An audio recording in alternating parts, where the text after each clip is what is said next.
जय श्री राम। मैं हूं पंडित अरविंद गौड़। स्वागत करता हूं आपका अपने YouTube चैनल ज्योतिष विद अरविंद गौड़ में। तो आज की चर्चा का विषय है शनि का उदय होना। कुछ जनरल बातें करते हैं पहले। कोई भी ग्रह का मैक्सिमम क्या होता है, या तो वो उदय होगा या वो अस्त होगा, वक्री होगा या मार्गी होगा, राशि परिवर्तन करेगा या किसी ग्रह के साथ युति करके कोई योग बनाएगा। तो कुल मिलाकर के यही 6 कंडीशन उसकी संभव हो सकती हैं, यानी उदय, अस्त, वक्री, मार्गी, राशि परिवर्तन और योग या युति।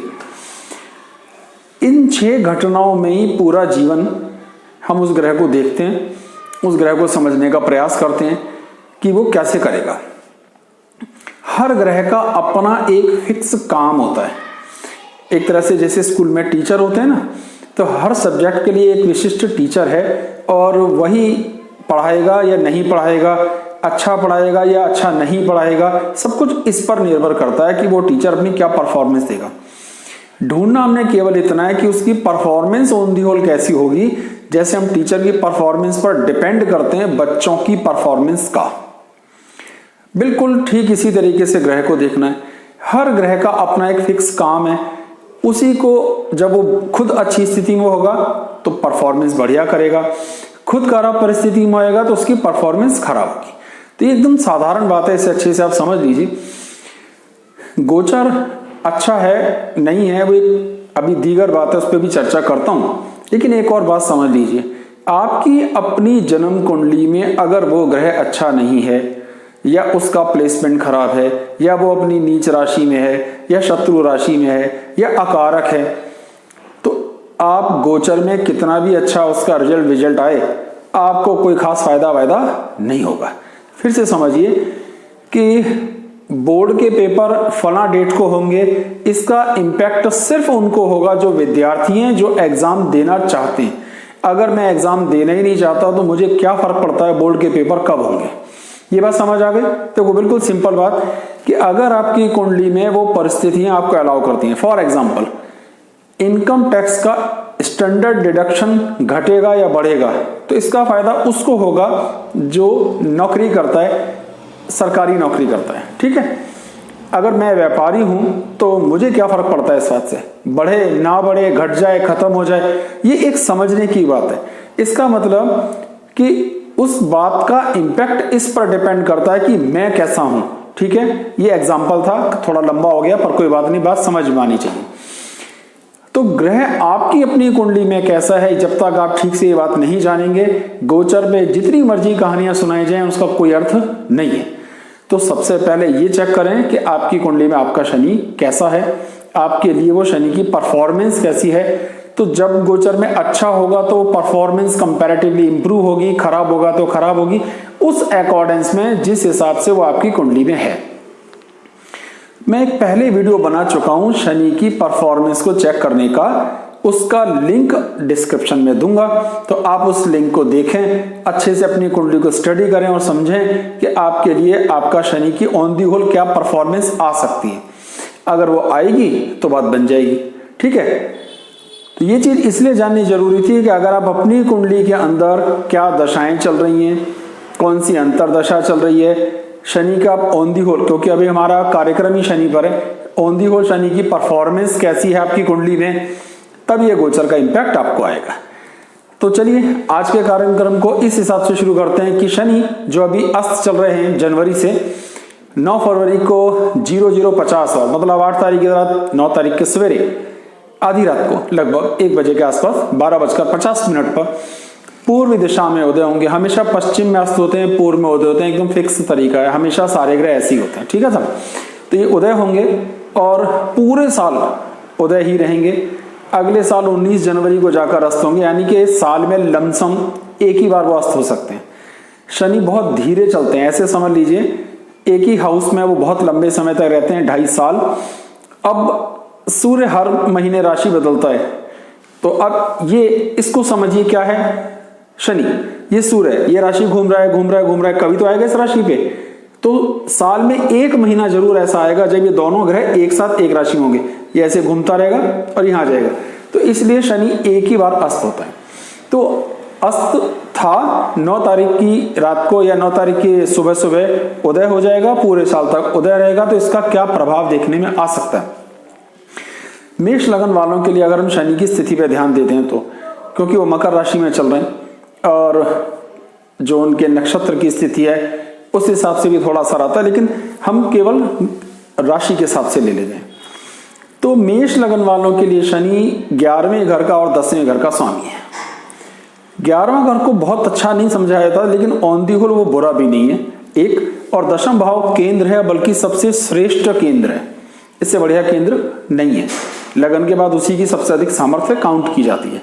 तो हमने क्या सीखा समझा यहाँ पे कि क्योंकि शनि दशम भाव में है और ऐसे काम, ऐसी रुकी हुई चीजें जो आपके स्टेटस को बिलोंग करती हैं, आपको लाभ दे सकती थी, आपको फायदा दे सकती, नहीं हो पा रही, रुकी हुई थी किसी कारण। बहुत सारे काम पाइपलाइन में अटके हुए हैं, ऐसे कोई काम जो आमदनी को बिलोंग करते हैं, ऐसा जैसे इसमें नौकरी मिलने की गुंजाइश थी, आप प्रयास कर रहे हैं, कुछ जमीन लेने के संबंध में प्रयास कर रहे हैं, इस तरह की सभी संभावनाएं अब पॉजिटिव साइड आनी चाहिए। धीरे धीरे रिजल्ट पॉजिटिव साइड आएगा, आपकी इनकम भी इंप्रूव होगी, आपका स्टेटस इंप्रूव होगा, आपका रुतबा इंप्रूव होगा, पिता के साथ तालमेल इंप्रूव होगा, तो आपको कुछ हद तक लाभ होगा। वैवाहिक जीवन पर भी इसका एक पॉजिटिव इंपैक्ट देखने में मिलेगा। तो पूरा जीवन स्तर इंप्रूव होगा, वैवाहिक जीवन इंप्रूव होगा, आमदनी इंप्रूव होगी, आपको लाभ होगा। तो मेष वालों के लिए करीब करीब ये बिल्कुल ठीक है, बशर्ते आपकी जन्म कुंडली में भी परफॉर्मेंस अच्छी हो तब। वृषभ लगन की बात करते हैं। अच्छा, वृषभ लगन के लिए क्या है कि वो 2 त्रिकोण का, यानी केंद्र और त्रिकोण दोनों का स्वामी, इसे केंद्र त्रिकोण राजयोग भी कहते हैं। बड़ी अच्छी स्थिति है, बहुत बढ़िया है, पूरी तरीके से कारक है, जबरदस्त शुभ है। कोई नुकसान, किसी तरह का कोई झंझट होने की संभावना यहाँ पे नहीं है। लाभ जरूर होगा, फायदा होगा, भाग्य का, पिता की तरफ से मिलने वाले सुख, इसमें इंप्रूवमेंट आएंगे, पिता से तालमेल इंप्रूव होगा, जो थोड़ा गड़बड़ हो सकता है चल रहा हो, स्टेटस इंप्रूव होगा।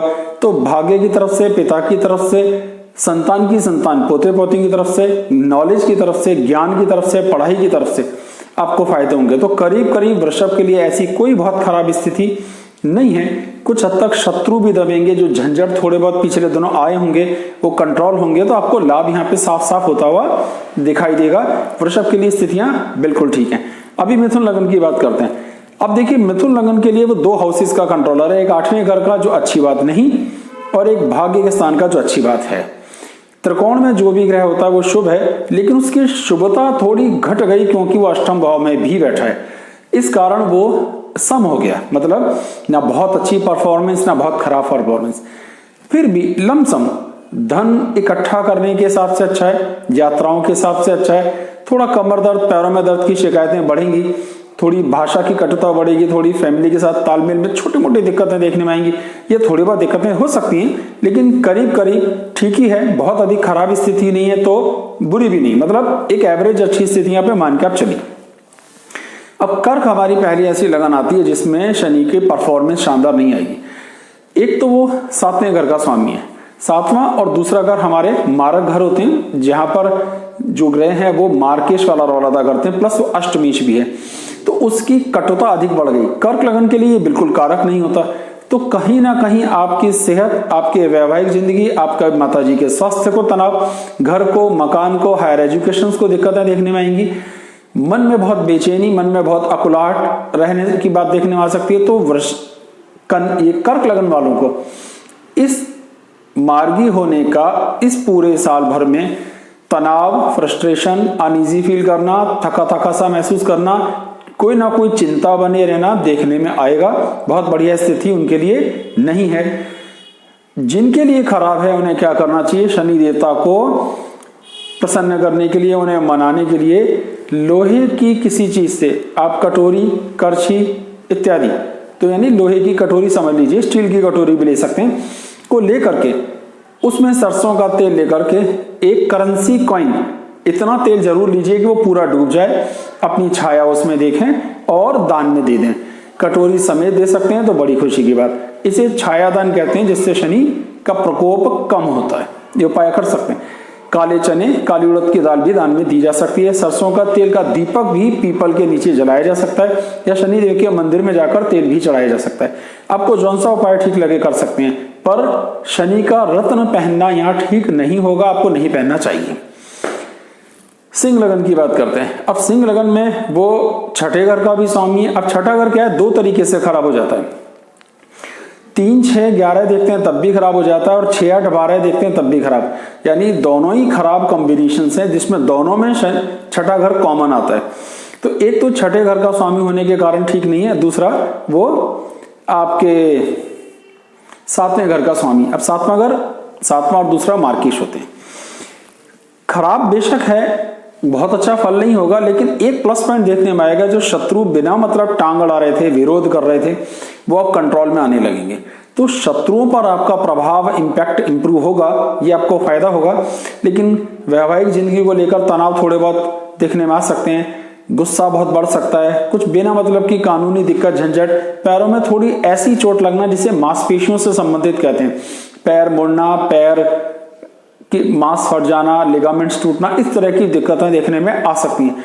आमतौर पर हड्डी टूटने की संभावना नहीं होती, पर ऐसी संभावनाएं जो मैंने अभी चर्चा की हो सकती हैं। तो थोड़ा तनाव रहता है, खर्चे ज्यादा रहते हैं, भागदौड़ ज्यादा रहती है, फिजूल के झंझट होते हैं, और एक और थोड़ा सा नुकसान देखने में आता है कि बहुत कोशिश करके भी उतने रिजल्ट हम नहीं निकाल पाते जितना हमें उम्मीद होती है। तो सीधे सीधे यह है कि सिंह लगन के लिए भी कोई बहुत अच्छी स्थिति नहीं होगी। उपाय वही हैं जो मैंने अभी कर्क लगन में आपको बताए थे, उन्हीं उपायों को आपको करना चाहिए। कन्या लगन की बात करते हैं तो वो एक त्रिकोण के स्वामी है, यानी 5वें घर के, और छठे घर के स्वामी भी। अब छठे घर के स्वामी होने के कारण वो खराब हो गए, 5वें घर के स्वामी होने के कारण वो अच्छे हो गए। अब क्योंकि उनके पास शुभता अधिक है, क्योंकि वो पंचम भाव में है, इसलिए हम उसे न्यूट्रल के आसपास ले लेते हैं, या हल्का सा पॉजिटिव, नेगेटिव नहीं है।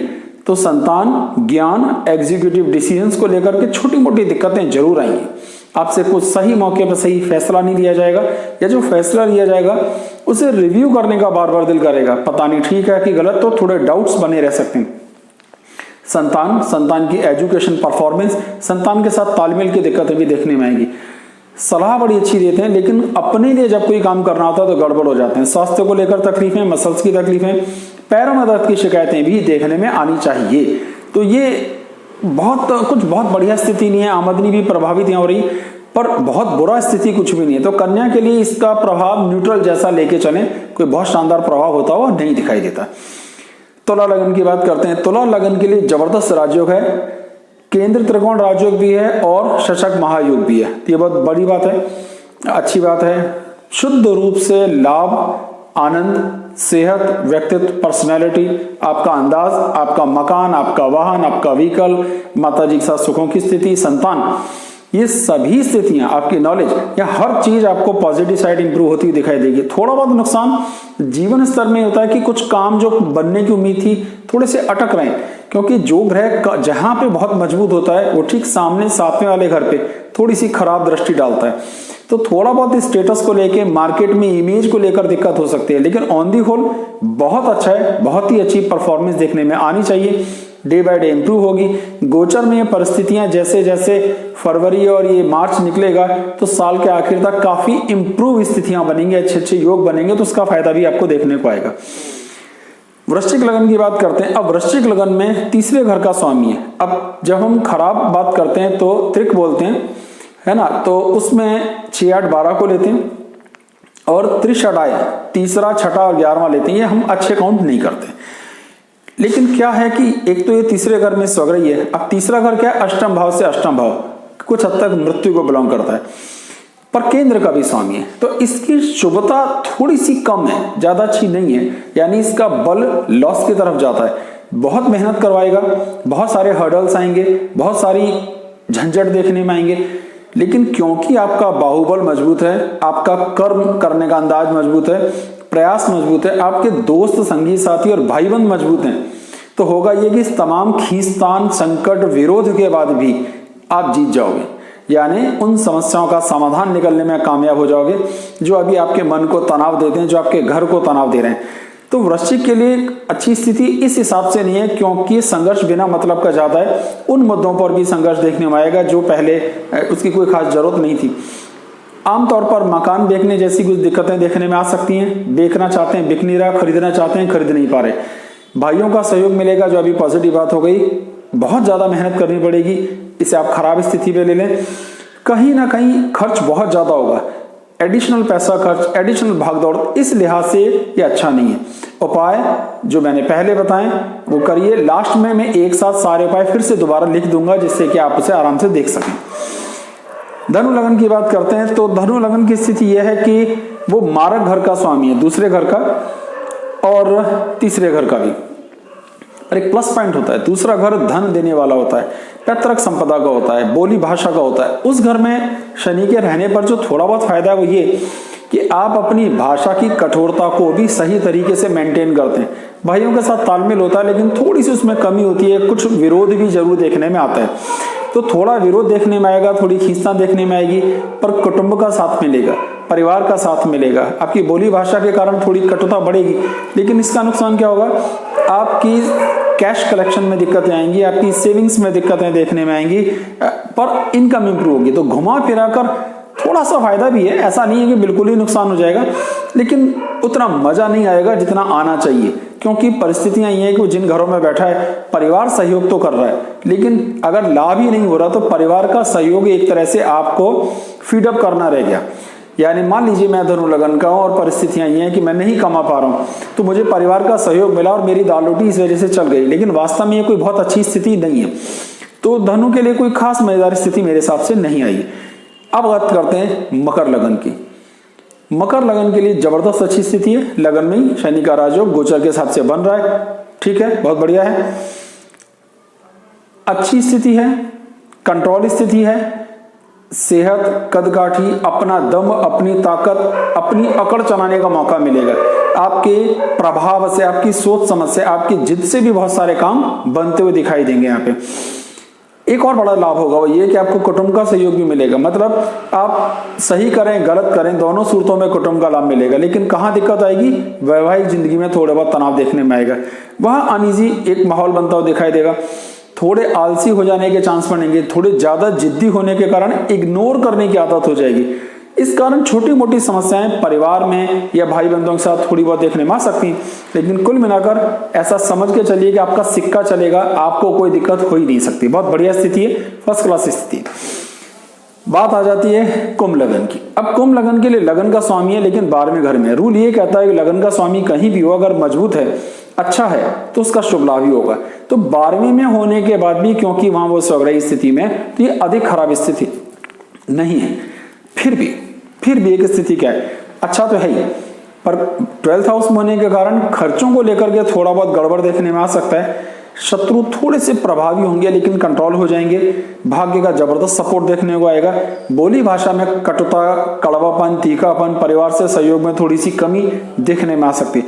तो ये छोटी मोटी कुछ गड़बड़ियां देखने में आएंगी, लेकिन ऑन दी होल इनके लिए बिल्कुल सही है। कोई बहुत ज्यादा गड़बड़ नहीं है, लेकिन थोड़ा सा खर्च करते वक्त सावधानी बरतें। आंख बंद करके बहुत बड़े बड़े डिसीजन ना लें। इससे क्या होगा कि आपके पैसे जब ब्लॉक हो जाएंगे, खर्च हो जाएंगे, तो उनकी रिकवरी आपसे बहुत मुश्किल हो जाएगी। और क्योंकि शनि न्याय के देवता हैं, आपकी हर गलती पर सजा देने की सामर्थ्य उनके पास है और वो जरूर देंगे। आखिरी लगन मीन, 11वें घर के स्वामी। त्रिशराय के हिसाब से हम इसे खराब काउंट करते हैं, 12वें घर के हिसाब से भी, 6-8-12 के हिसाब से भी। तो यहाँ शनि कारक नहीं है, बहुत अच्छी हालत में भी नहीं है, पर इतने के बाद भी क्योंकि वो 11th हाउस में स्वग्रही है और जनरल रूल एक ये भी है कि 11वें भाव में हर एक पापी ग्रह बहुत अच्छी परफॉर्मेंस देता है आमतौर पर। इस लिहाज से इनकम के दृष्टिकोण से बहुत अच्छा रहेगा। आमदनी इंप्रूव होगी, खर्चे भी इंप्रूव होंगे, पर आमदनी इंप्रूव होगी। संतान को लेकर छोटी मोटी दिक्कतें देखने में आएंगी। थोड़ी बहुत ऐसे काम जो पुरानी पेमेंट्स अटकी थी उनके मिलने की गुंजाइशें देखने में आ सकती हैं। सेहत को लेकर थोड़ी दिक्कत देखने में आ सकती है। तो छोटी मोटी दिक्कतें अगर हम छोड़ दें तो करीब करीब ठीक है। इनकम के लिए विशेष रूप से बहुत अच्छी है। तो ये सारी चीजें, सारी लगनों के ऊपर इसका क्या प्रभाव आएगा, इसकी बात हो गई। पूरे साल उदय रहेंगे। जो उपाय हैं, उपाय मैं फिर से आपको स्क्रीन पे दिखा रहा हूं, मैं फिर बोल भी देता हूं। सरसों के तेल का दीपक, शनिदेव की उपासना, काले चने या उड़द की दाल का दान, कर सकते हैं। सरसों का तेल कैसे देना है जो मैं डिटेल में पीछे आपको बता चुका हूं। तो अगर हम इतना भी कर लेते हैं तो गोचर के लिए काफी है।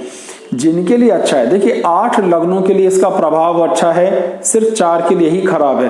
तो कर सारे उपाय सकते हैं, सभी लग्न उपाय कर सकते हैं, कोई बुरी बात नहीं है, लेकिन जिन 4 के लिए खराब है उन्हें विशेष ध्यान देना है। मैं दोबारा रिपीट कर देता हूं, कर्क लगन के लिए, सिंह लगन के लिए, वृश्चिक लगन के लिए और धनु लगन के लिए, इन 4 के लिए इसका प्रभाव अधिक अच्छा नहीं है। सावधान रहें, सुरक्षित रहें और अपनी परमानेंट कुंडली, जन्म कुंडली में उसकी स्थिति पर जरूर ध्यान दें, तभी आपको गोचर को देखना समझ में आएगा, उसका लाभ हानि होता हुआ दिखाई देगा। अन्यथा आप क्या कहेंगे कि साहब वीडियो में बड़ा अच्छा बताया, लेकिन एक्चुअली मेरे साथ ऐसा कुछ नहीं हुआ। तो फिर से ये समझना है कि अगर आपकी कुंडली में उसका प्लेसमेंट बहुत अच्छा नहीं है तो गोचर का भी उतना अधिक प्रभाव आपको होता हुआ नहीं दिखाई देगा। कोई ऐसा सवाल जो आपके हृदय में आप पूछना चाहते हैं, पूछ सकते हैं। मेरा व्हाट्सएप नंबर स्क्रीन पर फ्लैश हो रहा है, आप हमसे संपर्क करना चाहें करें, अपनी कुंडली दिखाने के लिए भी संपर्क करना चाहें तो कर सकते हैं। बहुत बहुत धन्यवाद। जय श्री राम।